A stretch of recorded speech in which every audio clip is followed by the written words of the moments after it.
new at 6, cases of norovirus, also known as the stomach flu, are on the rise. California and Texas are the states with the highest number of outbreaks. It is a common but contagious virus.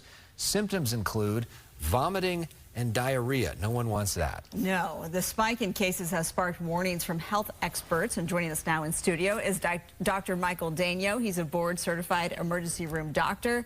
Welcome. You're usually here to talk about COVID. Now we have the norovirus. You were in the ER this weekend. You saw a lot of it firsthand. Right. Why are we seeing this increase in cases? So cases nationally are up 30% compared to previous years, and there's a couple of reasons for that, mostly related to COVID. So directly, COVID caused viral interference over the last few years, which interrupted the natural cycles of a lot of these viruses, including norovirus, RSV, and flu. And then secondarily, we had social distancing in place, we had travel restrictions in place, and that kind of limited the natural cycle of norovirus too. And then thirdly, we have to remember there's a heightened awareness about any kind of virus outbreak right now. So we see cases of norovirus breaking out and we worry about it. But if you look previous years, previous to the pandemic, the amount of cases that we're seeing is pretty much in line with what we saw before.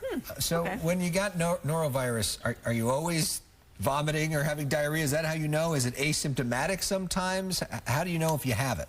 No, you're right. It's mostly nausea, vomiting, stomach pain, fevers and chills, body aches. But up to 1/3 of patients, of people can have norovirus and be asymptomatic, including after you recover from the virus. You could still be contagious for a number of days after. Okay, so how do we protect ourselves against this? Is this like COVID where you recommend isolating?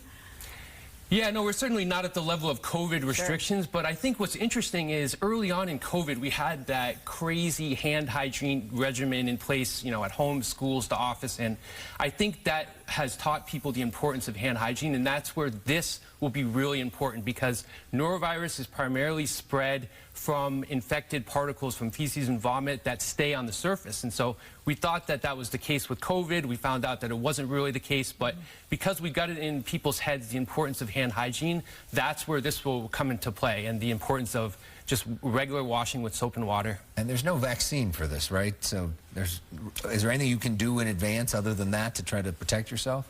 Right. There are a couple vaccines that are in the early stages of development, but I really don't see that becoming a widespread vaccination effort on the likes of like COVID or flu, just because this rarely causes hospitalization and it really only affects those of very young age, the elderly, people immune compromised. We rarely see people hospitalized with norovirus, and it's certainly not going to be the next pandemic. But if you do get it, how do you treat it?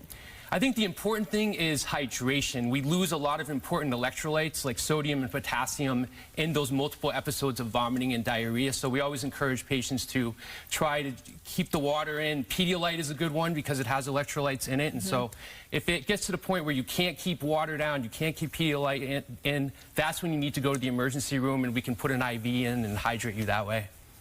Good information. Yeah, Dr. Daignault, always great to see you. Yeah, Happy Valentine's Day. You too. Happy Valentine's Day.